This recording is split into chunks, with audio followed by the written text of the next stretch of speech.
Good evening सभी को। तो आज हम देखते हैं आगे हम क्या डिस्कस करेंगे। Effect of magnetic field on super conductivity. तो हमें इतना अभी तक मालूम है कि अगर आप टेम्परेचर को कम करोगे तो सुपर कंडक्टिविटी आएगी।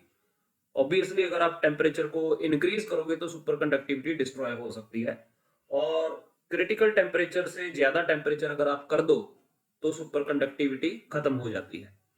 अब हमने ये जो चीज है, हमने टेम्परेचर नहीं इंक्रीज करना। मान लीजिए ये मेरे पास मरकरी का कोई सैंपल है, सपोज कीजिए, और ये मरकरी का सैंपल है, और इसका जो टेम्परेचर है लेट अस सी, वो है लेट अस से इट इज 3 केल्विन। मैं आपको बताने चाहता हूं, वैसे आपको पढ़ता भी है कि फॉर मरकरी जो क्रिटिकल टेम्परेचर होता है वो अप्रोक्सीमेटली 4.2 केल्विन होता है। सो मेरा आपसे क्वेश्चन है कि ये मरकरी का एक सैंपल है, 3 केल्विन के ऊपर है, ये किस स्टेट में होगा, नॉर्मल कंडक्टर के सुपर कंडक्टर? कोई भी बच्चा बोल के बताए। सुपर कंडक्टर होगा सर। सुपर कंडक्टर होगा, क्योंकि मटेरियल जब टेम्परेचर उसका क्रिटिकल से कम हो जाता है तो वो सुपर कंडक्टर बन जाता है। तो हमें मालूम है under absence of any external magnetic field mercury sample will be superconductor if temperature is lesser than Tc, that is approximately 4.2 K. So, but it is observed that without increasing temperature, we can destroy superconductivity by applying external magnetic field। यानी कि हमने temperature नहीं बढ़ाना, हमने material को magnetic field में रख देना है और उसकी सुपर कंडक्टिविटी डिस्ट्रॉय की जा सकती है। तो मिनिमम अमाउंट ऑफ मैग्नेटिक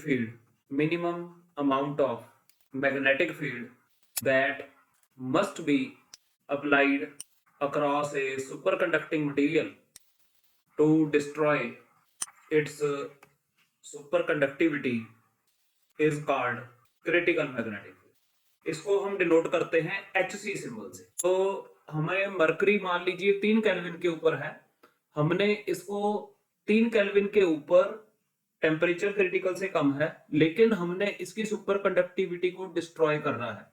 तो क्या करो, इसको मैग्नेटिक फील्ड में रखो और मैग्नेटिक फील्ड इंक्रीज करते जाओ। जब आप इसकी मैग्नेटिक फील्ड इंक्रीज करते जाओगे तो एक ऐसी सिचुएशन आएगी कि इसकी सुपर कंडक्टिविटी खत्म हो जाएगी, और तापमान अभी भी 3 केल्विन है लेकिन मटेरियल सुपर कंडक्टर नहीं रहा। तो वो मैग्नेटिक फील्ड जब आपने जिसके अप्लाई करते सार ही मटेरियल जस्ट अपनी सुपर कंडक्टिविटी खो देता है, उस मैग्नेटिक फील्ड को हम क्रिटिकल मैग्नेटिक फील्ड कहते हैं और उसको हम HC सिंबल से डिनोट करते हैं। अब मैं अगला पेज ऐड करता हूं। यहां पे एक और ऑब्जर्वेशन हमने नोट की। It is further observed that if we have two samples of mercury, one at temperature let us say 3 Kelvin and other at 2 Kelvin, note that both temperatures are smaller than Tc, क्योंकि Tc जो है वो 4.2 kelvin है, उससे दोनों कम है। तो हमने क्या नोटिस किया, अगर हमारे पास मरकरी के 2 सैंपल हो जिसमें से एक 3 केल्विन के ऊपर हो, दूसरा 2 केल्विन के ऊपर हो, मोर मैग्नेटिक फील्ड, मोर की बजाय मैं शब्द यहाँ पे मोर हटा देता हूं, बट हम यहाँ पे लिखेंगे कि स्ट्रॉन्गर मैग्नेटिक फील्ड। तो इट इज ऑब्जर्व्ड दैट कि stronger magnetic field was required. जी, किसकी सुपर कंडक्टिविटी को डिस्ट्रॉय करने के लिए ज्यादा स्ट्रॉन्ग मैग्नेटिक फील्ड की जरूरत पड़ेगी, 3 केल्विन वाले की या 2 केल्विन वाले की? 2 केल्विन, क्योंकि 3 केल्विन जो टेम्परेचर है वो क्रिटिकल के नजदीक है, और क्रिटिकल के टेम्परेचर जितना नजदीक होगा उसकी सुपर कंडक्टिविटी को डिस्ट्रॉय करने के लिए उतनी ही कम फील्ड अप्लाई करनी पड़ेगी। So stronger magnetic field was required to destroy superconductivity of sample at 2 Kelvin then sample at 3 Kelvin। अब ये तो बात आपको समझ लग गई। ये अच्छा, अगर हमने ये देख लिया कि 3 केल्विन से ज्यादा मैग्नेटिक फील्ड चाहिए होती है 2 केल्विन के ऊपर, तो सबसे ज्यादा मैग्नेटिक फील्ड कब चाहिए होगी मटेरियल की सुपर कंडक्टिविटी डिस्ट्रॉय करने के लिए? कोई अंदाजा? Absolute zero. Very good. thus maximum external field is required at absolute zero at नहीं, for any for a given sample। तो इससे आपने कंक्लूजन क्या निकली? ऑब्जर्व, ये तो हमने ऑब्जर्व किया, इस ऑब्जर्वेशन से आप इमीडिएट कंक्लूजन क्या निकाल सकते हो? इससे कंक्लूजन ये निकल सकती है कि क्रिटिकल मैग्नेटिक फील्ड जो है HC for a given material is a function of temperature. पहली बात तो ये है। दूसरी, उस बच्चे ने जो जवाब दिया, जो क्रिटिकल मैग्नेटिक फील्ड है टेम्परेचर का फंक्शन होगी। और किस तरह का फंक्शन होगी? कि and stronger and it will decrease, critical field decrease करेगी एज टी विल इंक्रीज। जैसे टेम्परेचर बढ़ाओगे वैसे ही क्रिटिकल मैग्नेटिक फील्ड की कम जरूरत पड़ेगी। तो ये हमने नोट कर लिया। तो हम इसको ऐसे कहेंगे, therefore HC is a function of temperature। दूसरी चीज हम क्या नोट करेंगे कि HC is maximum when temperature is 0 kelvin. तीसरी चीज हमने क्या नोट की कि HC will be 0 यानी कि मिनिमम। कोई मैग्नेटिक फील्ड जैसे मरकरी 4.2 केल्विन के ऊपर है, तो मिनिमम जो HC जो होगा वो 0 होगा या मिनिमम होगा when temperature is greater than और इक्वल टू क्रिटिकल। ये तो हमने नोटिस कर लिया। अगर मरकरी का तापमान 4.2 से बड़ा है या उसके बराबर है तो मैग्नेटिक फील्ड अप्लाई करने की जरूरत ही नहीं है, क्योंकि तब तो मरकरी वैसे ही सुपर कंडक्टिविटी अपनी लूज कर जाएगी। तो हमने जो इस एक्सपेरिमेंट को, इसको एक्सपेरिमेंटली प्लॉट किया। So experimentally HC plotted as function of T। यानी कि हमने क्या किया होगा कि जैसे कि मरकरी है, इधर हमने टेम्परेचर रख दिया, इधर हमने क्रिटिकल मैग्नेटिक फील्ड रख दी। ऑब्वियसली ये हमारा 0 केल्विन है। ओके, तो जब टेम्परेचर TC है तब हमें मालूम है, अभी हमने पिछले पेज पे दिखा देता हूं, जब टेम्परेचर TC है या TC से ज्यादा है तो HC की वैल्यू 0 है। तो इसका मतलब HC 0 है। और जब टेम्परेचर 0 है तो HC की वैल्यू मैक्सिमम है। HC की मैक्सिमम वैल्यू को हम HC 0 कहते हैं और HC की किसी भी वैल्यू को हम HCT कहते हैं, HC एट टेम्परेचर T। तो हमने क्या नोटिस किया कि ये ग्राफ स्ट्रेट लाइन नहीं होता, ये ग्राफ बना पैराबोला। तो experimentally HC was plotted as a function of T and variation of HC versus T for mercury and most of other materials was a parabolic curve as shown in the figure. अब अगर ये parabolic curve है तो ये parabola की equation में fit होगा। तो इंपीरिकली यानी कि विदाउट प्रूफ, एक्सपेरिमेंट से इस ग्राफ से हमने एक रिलेशन बनाई। Empirically relation between HC and T was found to be as follows. ये थी HCT is equal to HC 0 into 1 minus T square upon TC square. और इस इक्वेशन को सारे बच्चे याद रखेंगे। विदाउट प्रूफ, इंपीरिकल रिलेशन है, एक्सपेरिमेंट से हमने बनाई है, लेकिन इसके ऊपर बेस्ड न्यूमेरिकल्स पेपर में आ सकते हैं। ठीक है, तो हमारे दो टॉपिक्स हो गए। पहला हमने नोटिस कर लिया कि सुपर कंडक्टिविटी टेम्परेचर के ऊपर डिपेंड करती है। दूसरा हमने देख लिया कि सुपर कंडक्टिविटी मैग्नेटिक फील्ड के ऊपर भी डिपेंड करती है। और एक हमने नोटिस किया था कि सुपर कंडक्टिविटी आइसोटोपिक मास के ऊपर भी डिपेंड करती है। तो नेक्स्ट है हमारा जो टॉपिक, ये है ये हमारे टॉपिक का नाम है क्रिटिकल करंट। क्रिटिकल करंट, इसको हम लिखेंगे IC। So we know that superconductivity can be destroyed by magnetic field. ये हमने अभी पिछले आर्टिकल में नोटिस किया, एक्सपेरिमेंटली हमने ये देखा। अच्छा जी, we also know that when current is passed through a wire, passed through a wire or any conductor, then it produces its own magnetic field. पिछले आर्टिकल में हमने जो मैग्नेटिक फील्ड थी वो एक्सटर्नल मैग्नेटिक फील्ड थी। अब किसी wire में से अगर मैं करंट पास करूंगा वो अपनी खुद की मैग्नेटिक फील्ड पैदा कर देगा। फॉयरस्टेड एक्सपेरिमेंट, ठीक है। Even if no external field is applied, मान लीजिए आपने कोई एक्सटर्नल फील्ड अप्लाई ही नहीं की, ठीक है, then current passing through conductor will produce magnetic field. जैसे ही हम करंट बढ़ाते जाएंगे, एज करंट इज इंक्रीज्ड, क्या होगा, फील्ड भी बढ़ेगी, फील्ड आल्सो इंक्रीजेस। और एक सिचुएशन कैसी आएगी, स्टेज विल रीच, एक ऐसी सिचुएशन आ जाएगी when field produced due to current, field produced due to current will become equal to critical field HC। अब बताओ बेटा क्या होगा, बाहर से कोई मैग्नेटिक फील्ड अप्लाई मैंने नहीं की, वायर में से मैंने करंट निकाला, टेम्परेचर क्रिटिकल से कम है, मटेरियल सुपर कंडक्टर था, मैं करंट बढ़ाता जा रहा हूं, करंट बढ़ाते बढ़ाते फील्ड बढ़ती गई। एक सिचुएशन ऐसी आई कि करंट मैंने इतना पास कर दिया कि जो उस करंट के कारण फील्ड पैदा हुई है वो क्रिटिकल के बराबर हो गई है। अब बताओ मटेरियल क्या रहेगा, सुपर कंडक्टर के नॉर्मल कंडक्टर? सर नॉर्मल रहेगा। नॉर्मल हो जाएगा, ठीक है ना। तो वो सिचुएशन जब वो करंट जब जिसके कारण जो मैग्नेटिक फील्ड जो है क्रिटिकल के बराबर हो जाती है, उस करंट को क्रिटिकल करंट कहते हैं। इसका मतलब सुपर कंडक्टर्स में से आप अपनी मर्जी से जितना मर्जी करंट पास नहीं कर सकते। हर एक सुपर कंडक्टिंग वायर की करंट कैरिंग कैपेसिटी होती है और उस करंट कैरिंग कैपेसिटी का नाम क्या होगा, क्रिटिकल करंट। एक सुपर कंडक्टर में से आप क्रिटिकल करंट से ज्यादा करंट नहीं निकाल सकते। अब मैं यहाँ पे क्रिटिकल करंट की डेफिनेशन देने जा रहा हूँ, उसके लिए मैं अगले पेज के ऊपर चलता हूँ।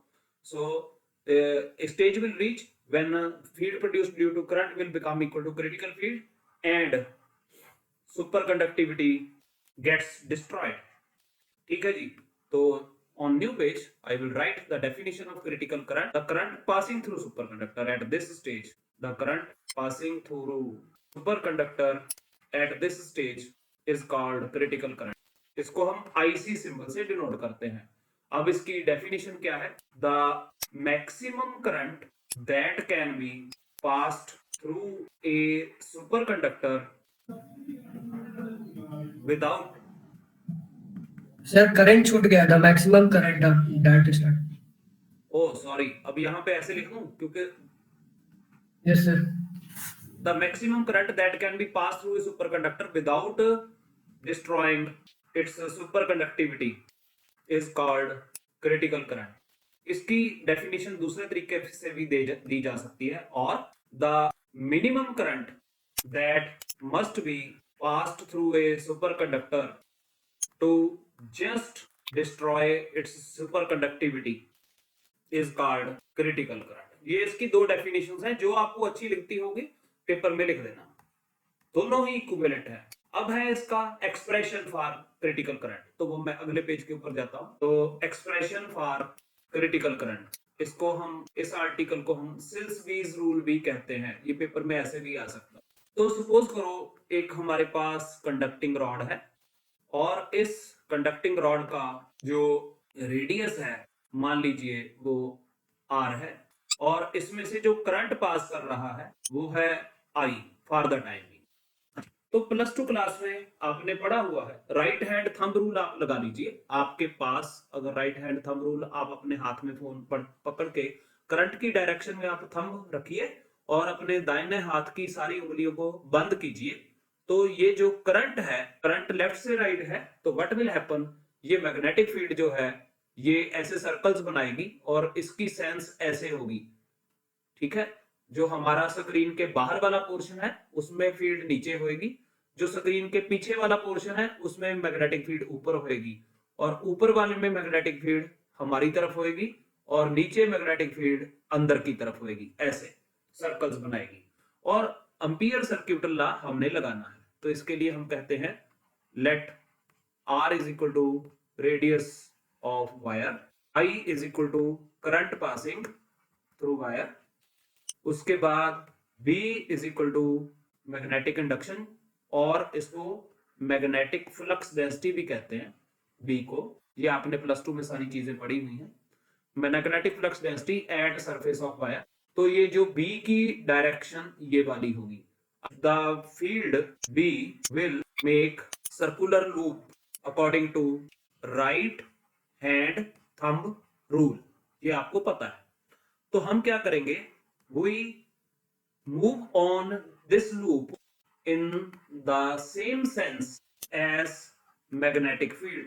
हम इस लूप के ऊपर ऐसे मूव करेंगे, इस लूप को हम ऐसे कवर करेंगे जैसे फील्ड कवर कर रही है। तो इसका मतलब जिधर मैग्नेटिक फील्ड है उसी दिशा में आप मूव करोगे, तो बी और डीएल में एंगल 0 रहेगा। So that angle between B vector and DL vector is 0 everywhere along the loop. हाँ जी, एम्पियर सर्क्यूटल लॉ लगाने जा रहा हूं। तो बाय एम्पियर सर्क्यूटल